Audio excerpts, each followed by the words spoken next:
How's it going, y'all? It's your boy Raymond back up in here with another video, and today, I know, finally, getting into some film review stuff, like I promised. I know it's a little bit later than I had said, but I went on a family trip recently, and so now I'm back, and I'm here with sort of essentially my first film review, I guess you could say. I'm still going to be sort of, trying to figure out the format that I want to go with for this type of thing, but for now, this is just sort of, almost kind of like a test and a little bit of an experimentation to see what works. So bear with me. This is the first one. Let's get into it. Longlegs is a hot mess. Just as a fair warning, spoilers ahead. I'm going to be diving into sort of like the different elements of the film, as well as sort of my opinions on it, good or bad. And also just going to be revealing stuff that, if you haven't seen the film, would be spoiler territory, of course. Let me just start by addressing sort of the things that I liked about the film. First of all, the film is shot really well. Cinematographer, I believe, Andres Orochi. I think he does an incredible job with the cinematography. He uses a lot of these wide lenses, and the way that he frames Micah Monroe's character in a lot of the scenes, she's essentially at the center, and then he likes to place a lot of the things in the background surrounding her that sort of makes your eye wander. A lot of these lingering shots as well, especially once we get into like later into the film when they're sort of doing a lot more of the investigations. There's a lot of these shots that linger where there may or may not be something there, but you just don't know. Also, the lighting in this film is also like really incredible. Being able to just create these really dark and interesting shadow effects that almost seem to happen really naturally in the film. Micah Monroe's character, Lee, I think that she actually has the strongest performance in the film, in my opinion. Nicolas Cage is on the ticket for this film, so it's kind of difficult to sort of say that she has like the best performance in comparison to someone of his bravado, I guess you could say. But I think the subduedness of her character and this internalization of everything that goes on with her, I think is actually a really good choice. And the way that she plays it feels like there's this immense trauma that's been like sunken down at the bottom of her character. And it's so interesting to see how that plays off of Nicolas Cage's character, where he's just very loud and expressive and just over the top, insanely over the top, so much to the point where it's like out of tone of the film, but we'll get to that later. Just to see the way that plays out and to see the kind of progression of her character as she starts to unravel the mystery, just these internalized emotions just seep through the cracks in a really interesting way. And I think she brings that out really well in her character, and I think her performance is actually really, really impressive and really sort of like a staple, and is something that should be praised about the film. The other thing I will say too is that the tone, for the most part, and we'll get to Nicolas Cage later, but the tone for the most part, I think the characters feel relatively balanced, and also just the atmosphere of dread that Osgood is able to project and produce is really interesting. To be honest, I don't think it really needed to be a period piece, but the fact that it is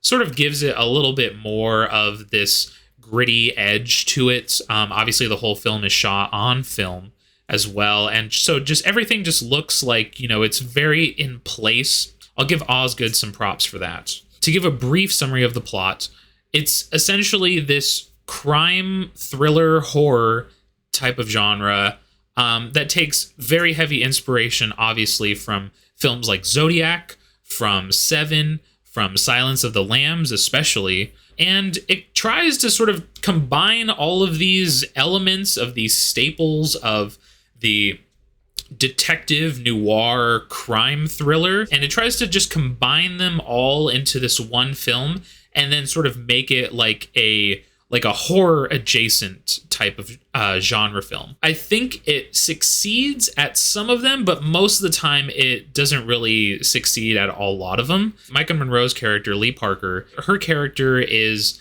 this female FBI agent. Sounds familiar. She has this like very understated, very sort of reserved sort of demeanor, and she sort of goes throughout the film sort of trying to uncover the mystery of like these murders that have been happening by this one guy. As they go along, there is this sort of revelation after like the first two encounters where she has like almost this sixth sense where she can sense where like Nicolas Cage's character is, like where the killer is, or like where stuff took place. It's almost like she's being guided by this force that is leading her down the plot in a sense. Realistically, you could have just made her like extremely good at her job or something, and that honestly would have sufficed for me. Like, oh, she's a really good FBI agent. She's super dedicated to her craft.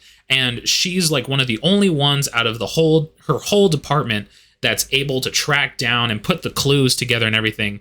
But unfortunately, the writing of the film is just kind of lazy in the sense that she just has these supernatural abilities for some reason, when you could have just given her character like these incredible skills, or like these really strong character traits where she's like super dedicated to finding, you know, the killer or something like that because of her previous trauma. But she has these encounters as she's solving the mysteries. It's sort of clued in pretty early on that she has this link to Longlegs, aka Nicolas Cage's character. It sort of all starts with the first encounter that they kind of have together, I guess you could call it, which is at her house, which is this cabin in the woods. And the way that this cabin looks is so eerie. It's a great location. It's so eerie. There's like this mist or like this like rolling fog that surrounds it. It's very dark. And she begins this call with her mother that seems very awkward and very stilted. And then all of a sudden there's like some knocks at the door that are very loud. And I think the scene plays out probably the best in the whole film, mainly because it's able to establish this tension and this really eerie tone, like just from the get-go, from this one scene, which is really cool. She goes to investigate. She walks outside, doesn't see anything. There's some lingering shots of the woods where you may think that there could be something, some shadow abstractions. Looks really well and all pretty. And then as soon as she, you know, walks outside, we see that there's a man that just walks into her house. She walks back into the house and she is, you know, trying to see like, where did he go? Like, where is he and whatnot? So she goes back to her desk and there's just a birthday card on it. So she opens it, reads it, and there's just these ciphers, and along with the ciphers, the name is signed Longlegs on the birthday card. Then there's this trail where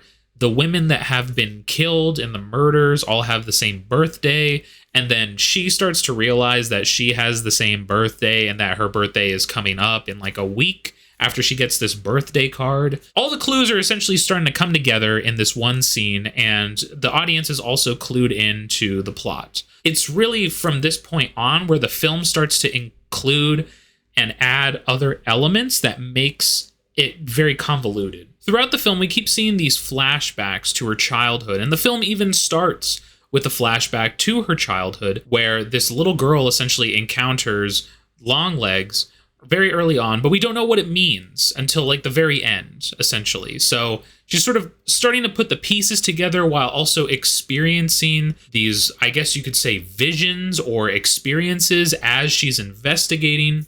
And the whole time she's kind of just being led in this direction to try and get to Nicolas Cage's character by the end. You would think that, I guess, you would kind of save the reveal, or you would kind of save a lot of the Nick Cage stuff for towards the end, and he would have like this really grand reveal. But the film decides to essentially just start showing scenes from like his point of view. Like he goes to the hardware store to like buy some stuff. He like buys some stuff and then acts like kind of weird, and then he has this basement. I wouldn't even necessarily say that he's all that scary in a sense. The performance is just so over the top. It's a little bit too much for the tone that Osgood Perkins has sort of created for the film already. When I saw the film, it was with a Q&A with Micah Monroe and Osgood Perkins. And I had some thoughts after the first time I had seen it, and I had some issues with it where I was rather confused and a little bit thrown off for a lot of it, and just in terms of like what it was trying to do. I would love to hear the process of how the film was made, and I would love to hear essentially, you know, what the decisions were and what the mindset was going into it for a lot of the choices that they made. They get up, they're introduced after the film. Essentially, we start to dive into the Q&A person, the guy who was asking the questions, was sort of curious as to, you know, what the process was and what the story was about. And essentially, Osgood Perkins had explained that if you strip away almost everything, the core aspect of the film, the core story that he took from his personal life, was that it is essentially about a parent trying to keep their child safe by lying to them through bedtime stories. But we were like, oh, what's the movie about? Oh, the movie's about a mother who tells a story to protect her kid. Like, it's about a mother lying to her kid to protect her from the thing. She doesn't want to tell her the story. But then she does tell her, oh, we make it into a bedtime story. Which I guess makes sense, you know, and there's this whole like lullaby story that's included towards the end of the film. And so that aspect of it makes a lot of sense. But in terms of once they started talking about the process, things really started to open up. It seems like Osgood didn't quite understand what he was doing, or just didn't have a strong directional focus on what he wanted to do. Michael likes to change dialogue, which is cool, I guess. So she'd come, you know, sort of come to the set in the morning, and you say hi to your actors in the makeup chair, which is a nice vulnerable time for them. But then Mike is like, I really don't want to say these things. I want to say this, and I don't think she'd say this, but I think she'd say this. And it's great that she does that. Yeah. You know, it's great that she does that. I don't need it to be the way that I wrote it, right? Necessarily. Right, so she says some things, so we kind of scribble. I gotta kind of scribble it and send it to the AD, and they gotta print it, and they gotta show it to other people, and it's kind of, Monroe wants to change this thing. It's fine, she doesn't want to say this, it's fine. That has me thinking like, well, what was the script like before? What, you know, was it worse, or what did it make her character seem, you know, not as strong? Like, I don't know, but it seems very interesting that she had such a hand in changing character dynamics, changing sort of what she was saying and what she wanted. She essentially took the character in her own hands and tried to make it stronger. And it seems like for Micah's character, it seemed like it worked as the main protagonist, I think. And that could be why she has the strongest performance and the strongest character in the film. But the rest of the stuff, we kind of have to address the elephant in the room, which is Nicolas Cage. If you're going to hire Nicolas Cage, like, you kind of know what you're getting into. You hired him for a reason. You were expecting like the over-the-top performance, and if that was what you wanted, then that's great. And in this film, that was what you got. But unfortunately, it just feels like he was trying to do too much, and it feels like Osgood didn't really have quite a good directional control over his performance and over what he wanted to do and what he wanted to get out of him. My hunch is that essentially Micah had, you know, a decent working relationship with Osgood, and they had discussed the character at length, and Micah took her character and she wanted to take it in a direction that she wanted to take it, and Osgood was fine with it.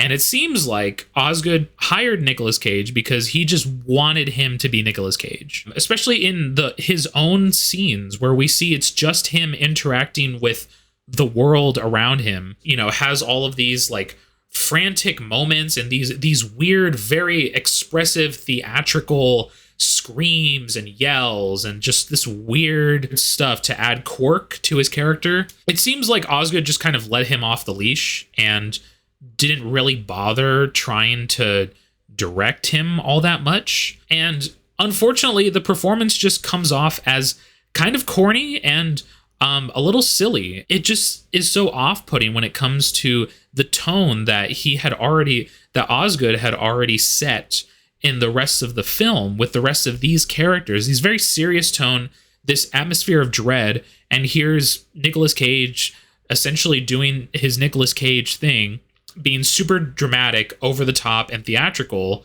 against this super serious tone. But it seems like with this, unfortunately, Osgood just didn't really have the reins on him that I think he should have, and Nicolas Cage was just free to run wild with the character, which can work sometimes, but in this case, I just think it didn't.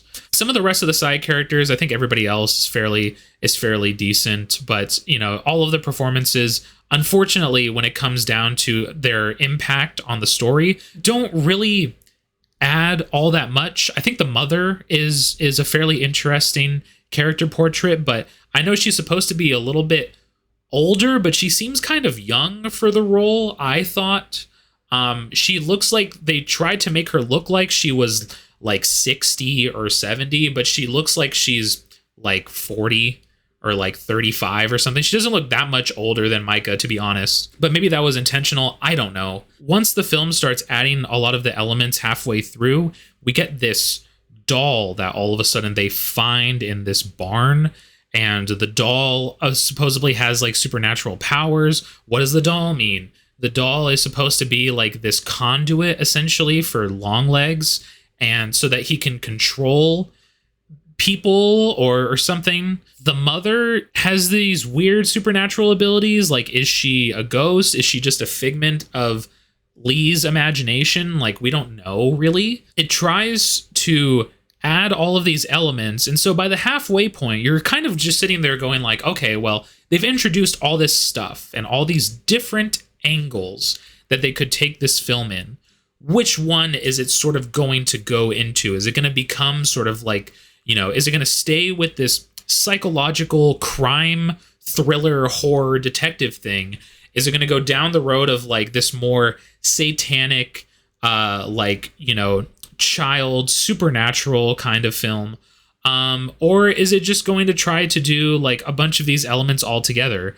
And unfortunately, it just tries to go for broke and just do all of them at the same time, and it doesn't really succeed all that well. The script just feels messy, and the plot just feels clunky, and there's too much going on, and I feel like if you stripped away a lot of like the other supernatural stuff that happens and the more satanic elements with like the conduits and the mother, if it was just, she finds these birthday cards, Longlegs leaves these clues, and she has to go down the path and find these clues. And if Nicolas Cage's character was maybe saved for the end, I think it would have worked out better, in my opinion. By the end, everything tries to get tied together, and the film tries to wrap a nice bow around all of the elements that have been included, and it just doesn't really make all that much sense, and the film just feels too convoluted. And so in the last scene, when she is encountering the family and she's standing up in the film, she's standing up and she's holding a gun to the family. According to Osgood, when they actually shot the film, she is sitting down in the entire scene. And in what we shot, as it's written, she goes, she fucking sits down for the rest of the scene, guys. Where she sits down. She sits down for the whole fucking part. All of it. All of the dialogue, all the stuff about, I'll come back, I'm going to the kitchen, I'll be right back. No, you'll still be here, I'll be in the kitchen. All that stuff, she's sitting down on the day. Did you not block it out beforehand? Like, did you not work with your cinematographer to try and figure out some kind of blocking thing that worked? Like, I was sort of befuddled because he played it off as this sort of funny, happy accident, but it just made him seem like he just didn't know what the hell he was doing. And we just had to go back and use whatever we could find of her standing up, because we got into the editing room after spending a long time shooting her sitting the fuck down. I mean, that looks good. Let's do it again. Sitting down, that's good. That's a good idea. And then you get into the editing room and you're like, but she would never sit down. How could she sit down? This is insane. He goes on to explain that the editors had essentially gotten as much footage as they could of her entering the scene, of her standing up, and they just cut it to make it look like she was standing there with all the footage with like the little footage that they had of her standing up. It seems like the editors did a massive repair job on this film, according to what Osgood literally was admitting about the process himself. And you get into the room and the editor's like, yeah, we can't use that. And you're like, yeah, no kidding, man. I'll get you some coffee. Figure it out. I don't know what the original idea was, and I don't know sort of what the plan was going into it, that he was going to, essentially just show up and do this thing, and they were just going to piece it together in the editing room, or maybe there were so many elements that were changed on the day, with Micah changing dialogue, with Nicolas Cage's performance, with maybe the story was going in different directions than that had been previously planned. I don't know. It didn't even seem like he really knew either. It seems like you just didn't really have a firm grasp on what you wanted to do for this film, and the editors saved your ass. And then Neon did just an incredible job marketing this film as the horror movie of the century, the scariest film of all time. I mean, I'm sure everybody here has seen all of the marketing material for this film, and it just comes off as just really messy and just really clunky, and the performances are fine, and everybody wants to talk about Nicolas Cage's performance, but to me, I think Nicolas Cage works best when he's able to work with a director, and he's able to bounce off of the script, and he's able to do something that is appropriate for the atmosphere of the film. I think that's really where it works best, and in this case, it just doesn't work, in my opinion. Trying to take too many elements from previous films that Osgood probably loves and just throwing them all into this big basket of ideas, and none of it really gets fleshed out, unfortunately. But anyways, yeah, those are my thoughts on Longlegs. I know that was kind of a little bit of a harsh review, but I just wanted to give my honest opinion, and this is the first of many, hopefully, for the film review section of the channel, essentially. I hope you guys enjoyed it. I'll probably be working through some kinks as I edit, and also as I sort of, go along with more reviews later in the future. So I'm going to try to be doing these a little bit more, just because I feel like I have more to talk about in these. If you want to know my official score for the film, I gave it a 5 out of 10 at first. I don't know if I would rewatch it, to be honest. I might at the end of the year, if it gets nominated for anything at the Oscars or something, because maybe I'll do a big rewatch of stuff that gets nominated. I mean, those are my thoughts. Whether you agreed or disagreed, or if you have thoughts yourself, you can always comment down below. If you guys appreciated the video, be sure to like and subscribe, of course. I appreciate it very much. And yeah, stay tuned for more of these in the future. I appreciate you guys very much. And yeah, thank you for watching. Appreciate it.